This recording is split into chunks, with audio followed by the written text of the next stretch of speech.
Welcome to What the Paper Said, in which I, Patrick Crozier, skim through the Times from 100 years ago, read some of the articles and comment on the ones I find interesting. In this episode, the week ending the 5th of August 1923, the President is dead.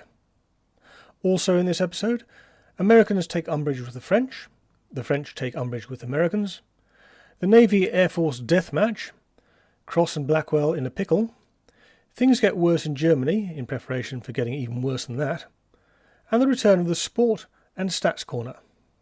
But first, the headlines. The President of the United States, Warren Harding, has died in San Francisco of a heart attack while on a tour of the west of the country. His successor is Calvin Coolidge. More on that later. An explosion in a coal mine has killed 27, and a train crash in Germany has killed 44. In other news, in a previous episode I mentioned the controversy over the Naval Air Arm and the Royal Air Force, although I didn't dig into it because I wasn't quite sure what the controversy was. Luckily, the Times in an editorial cleared this up. As it stood in 1923, the training and control of air personnel attached to the Navy were in the hands of the RAF. The Navy thought it should be in charge. This week the government came to a final and definitive decision which will be changed in a few years, not to change anything. A couple of weeks ago I mentioned the controversy surrounding the proposed Singapore naval base. This week it was announced that the estimated cost for the project is £10 million, or 2 million ounces of gold. At the time of recording that's about $1.5 billion. I wonder if the general rule about government estimates for big projects being massive underestimates applies here. Maybe we'll see. If you live in benighted foreign parts, you may not be aware of Branston pickle, an essential accompaniment to cheese and sandwich. It is, or was, made by a company called Crosse Blackwell, with production beginning in 1922. So is any mention of this made in their 1923 annual general meeting? No, it is not. The 1923 AGM is all doom and gloom. It would appear that at the time, Crosse and Blackwell largely made marmalade, which involves sugar, which is subject to a new and steep tax. Crosse and Blackwell itself was taken over in 1960. In the 8th of April episode, I mentioned that an A.A. Milne play had been withdrawn. This week came the news that another of his plays had suffered the same fate. If he doesn't have a hit soon, he'll have to start writing children's books. Is everyone familiar with the Carry On movies? If you are, you'll probably remember an actor who tended to play slightly effete characters, not Kenneth Williams, such as Private Whittle in Carry On Up the Khyber. His name was Charles Hawtrey. So how do we explain the death of Sir Charles Hawtrey this week? Because the actor that appeared in the Carry On movies thought that adopting the name of a famous actor would help his career, but it didn't, which is why he turned up in so many Carry On movies. On Saturday the 4th of August, a correspondent wrote to accuse American tyre manufacturers of dumping their tyres, that is, selling their tyres below production cost in Britain. How generous of them. But the important thing here, see previous episodes, is that tyre is being spelt with an I. Germany's hyperinflation continues. The Times thinks that its passive resistance to the French occupation is beginning to wane.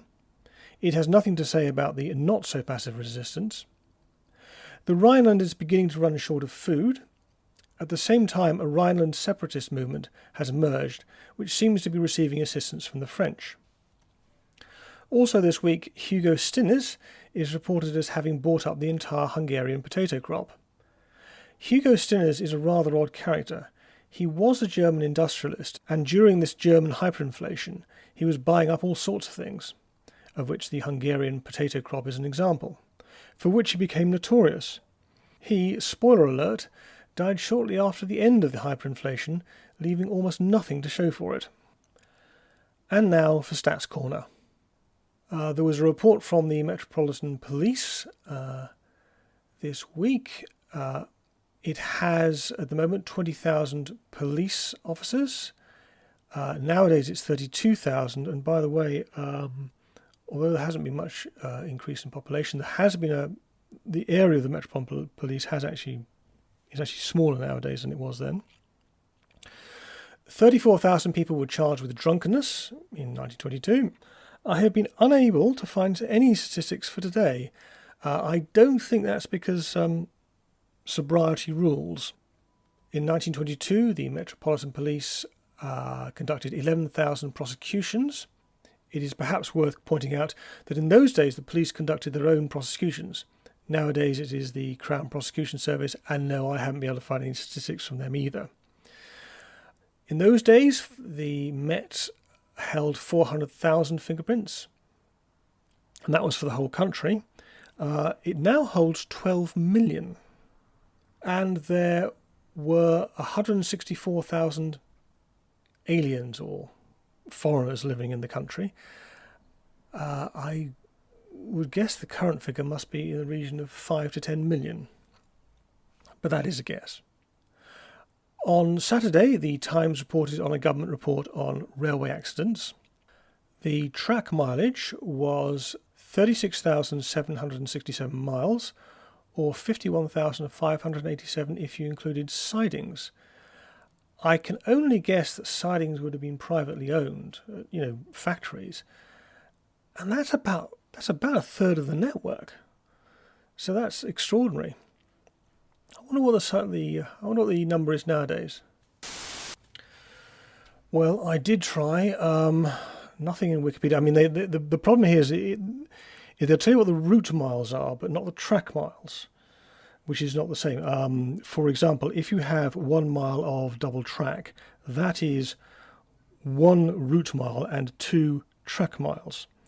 Anyway, so they'll tell us that we've got about 9,000 route miles.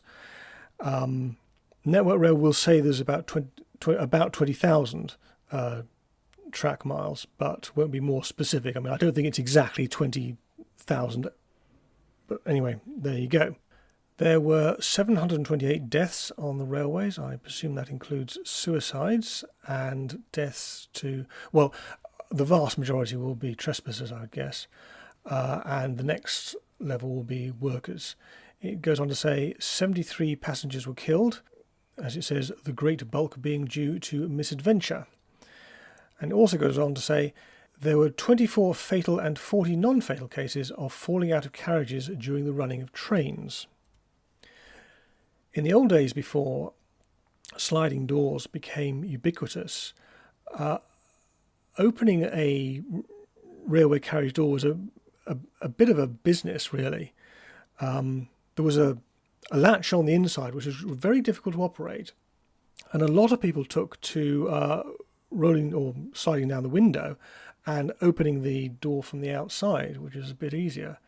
And I wonder if the introduction of that particular system is due to the number of people who are falling out of carriages in the 1920s, for instance. In Signs of the Times, a couple have been charged with attempted suicide. Suicide was illegal in those days. A man has been jailed for possession of cocaine.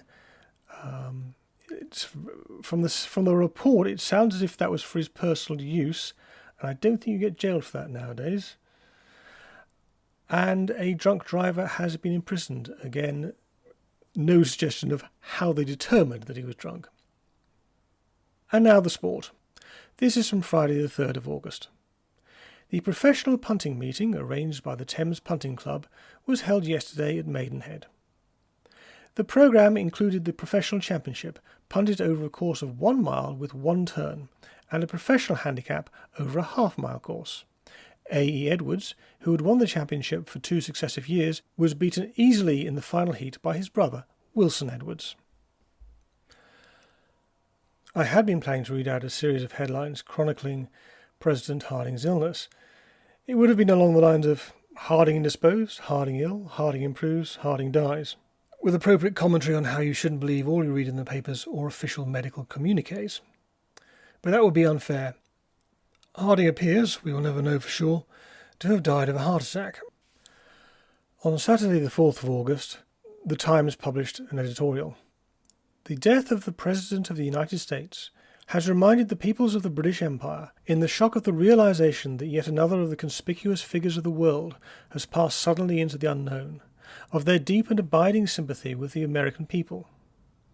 Mr. Harding had reached the summit of his career. He had occupied for over 2 troubled years the highest post that the Republic could bestow on any of its citizens. The shadow of a new presidential campaign was looming up, and was coming to dominate the prospect of what was left of his term of office. He was not well. The weariness of uninterrupted routine work and of months of disappointment lay heavy upon him. Yet he determined to pay a long-promised visit to Alaska, the most distant and politically the least important of the possessions of the United States. Well, I would say politically completely unimportant, because it wasn't a state at the time, and therefore it didn't have any representation in Congress. He was not himself an exceptional president. His strength lay rather in the fact that he was an ordinary and typical American, and that his qualities of character were such that whether he were journalist, senator, or president of the United States, he never dreamed of distinguishing his own personality from that of the great mass of his fellow countrymen, or of breaking away into regions of thought or action that they could not understand. I do have to take exception with this on one point, or with exception to the word he was not exceptional, or to the expression he was not exceptional.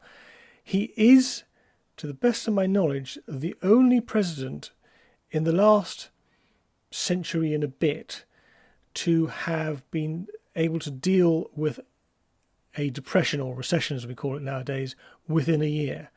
There was a very severe depression in the United States in 1920, 1921, and that ended very quickly, and is certainly over by now, 1923, when Harding died.